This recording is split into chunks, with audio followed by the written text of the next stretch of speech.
This is episode 4 of the 2020 Orioles Rebuild using Out of the Park Baseball 21. As you can see up here, it is Thursday, March 26th, opening day. I am not going to play the opening day game today because on Saturday, March 28th, we're talking real world calendar here, at 3:05 p.m., I'm planning to do a live broadcast on YouTube of the O's opening day. For anyone not familiar with this game, it is not going to be much action to watch like a regular baseball video game. It's basically text-based sim and some dudes run around on a screen with really, low-bit graphics. I don't know if that's the right computer terminology to use, but anyways, just figured it'd be fun to do, and yeah, so I'm gonna do that. But today is opening day, so we've got a few things we can look at. The first thing being, there we go, the season predictions that come out every year. Here are your Baltimore Orioles predicted to win 49 games. I mean, the Tigers were the worst team in the majors last year, and they're projected for a very nice 69 wins. The Mariners are 14 games better at 63 over in the National League, 64 wins from the Giants. So the worst team by 14 games predicted. Predicted to be outscored 888 to 577 with a team ERA of 5.31. Good Lord, what's the next highest predicted? Oh, here's a 4.86 from the Rangers. But there's nobody else even over like 4.6. Wow. 4.87. Oh, here we go. Rockies. Well, because they're in Colorado. So other than Colorado, the worst ERA by a long shot. Oh, and still worse than Colorado. Goodness. All right. We got some work to do. So anyways, nothing too crazy here. Yankees predicted to come in second. I think Pacoda had them coming in first in real life projections. Twins, yeah, that sounds about right. Astros and Angels, yeah. Down here, a little surprised that the Mets are predicted for last place. I think real life projections this year, they were predicted to win it, I think, by Pacoda. I could be wrong with that. But everything else is pretty normal.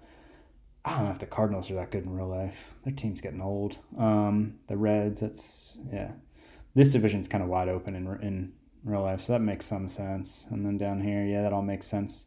Best hitters in each league, nothing too shocking here. Trout is the top. No names that seem way out of place here.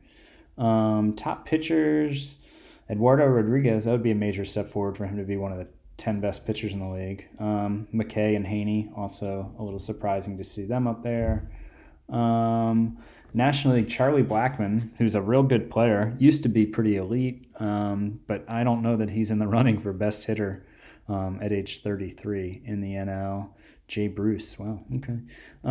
National League, Sonny Gray, yeah, he had a nice season last year. He could become a top pitcher again. Robbie Ray's a little surprising to see there, and same with Chris Archer, who's fallen off in real life. But yeah, so that's the season predictions.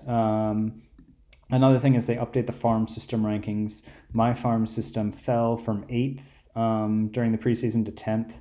Adley is the 4th best prospect. I think he was 3rd before, so, same thing. Grayson Rodriguez is the only other top 100 guy, although all the guys you'd expect are within the top 200. In real-life rankings, I think Hall and Mountcastle, if not both and definitely one, are generally in the top 100 prospects on most lists that I saw. So that's the farm system, which I went into in a lot of detail in episode 3. And then the other thing to check that's interesting is the waiver wire. Now, there aren't many guys on waivers, but these are guys who teams don't want on their 26-man roster, and I would suppose they're all out of option years, so they can't just option them to the minors. Unfortunately, I don't have any money to claim these guys. Maybe should have left a couple $1 million to be able to make little moves like this. But I pumped it all into development. I more than doubled my development budget. I bumped my scouting budget up by 30%.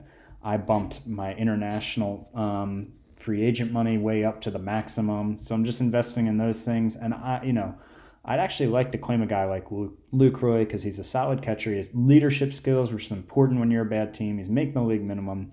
he's very popular nationally. So I might see if, like, since he's on waivers, if the Red Sox are like, well, actually, I'm not sure. I think he has to clear waivers and can be in the process of DFA'd. Maybe I can swap out a league minimum salary for him. Not that he's a difference maker, but he just has some qualities I'd like on a rebuilding team. This guy's somewhat interesting to me. Kyle Higashioka, I guess. I don't really know.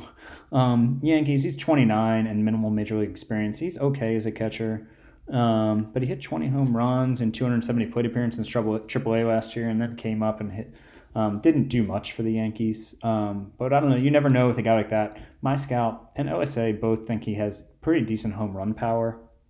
So I wouldn't mind taking a risk on him for like half a season for the league minimum to see if maybe he can have a good half and I can flip him for a low-level mediocre prospect. I also wouldn't mind claiming Ryan Weber. Not because I think he's going to be a big difference maker, just because I think he could give me innings and just keep my bullpen from being totally taxed. As you could see in the predictions, my pitching staff is terrible. Not that Weber's a big upgrade, but with this amount of this level of control and then the movement and the stuff, and OSA and my scout are in agreement on him, basically, except for his changeup. I think he could definitely give me some innings, which would be important, again, so my bullpen doesn't get crushed and have to pitch too many innings. But I can't afford him.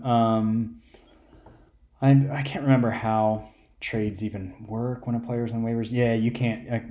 You can't. I thought that was the deal. You can't. So these guys might get released, and I might be able to sign them to like minor league contracts. And there's some other guys out there who I could look at for minor league contracts. And then I can, even though I don't have the money, I can promote them to my big league roster as long as they're making the league minimum and I have room on my 40-man roster. I can go over budget that way unless they've changed that in this year's version. So anyways, yeah, I would like to claim a few of these guys just to kind of like fill some holes, provide some leadership, give my fans people that are popular. But I just don't have the money to do so. And again, in hindsight, maybe should have left a little bit of money for that, but at the same time, the bigger picture, it's way more important that I pump money into development, international free agents, all that. And if I could ever get rid of Davis or Cobb, even like 20 or 30% of their deals, I could have a little flexibility. So that's it. Again, not out of the park date, but real life date, March 28th, 3:05 p.m. I'm planning to broadcast basically a text-based simulation of opening day. Might have a Baltimore beer in hand while doing that. Not like fake Baltimore beer like Natty Bo, like Union or something, real Baltimore beer.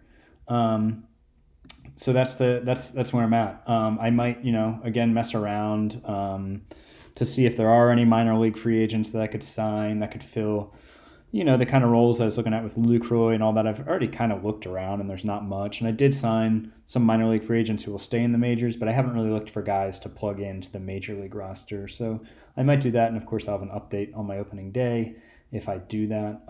Otherwise, March 28th, 3:05 p.m. is my plan as long as I can get. I've never broadcast on YouTube live before, but I'm going to try to test it out between now and then and get that going. And I'll be well on my way to 49 or so wins and being the worst team in the majors for probably 2 to 3 seasons. All right.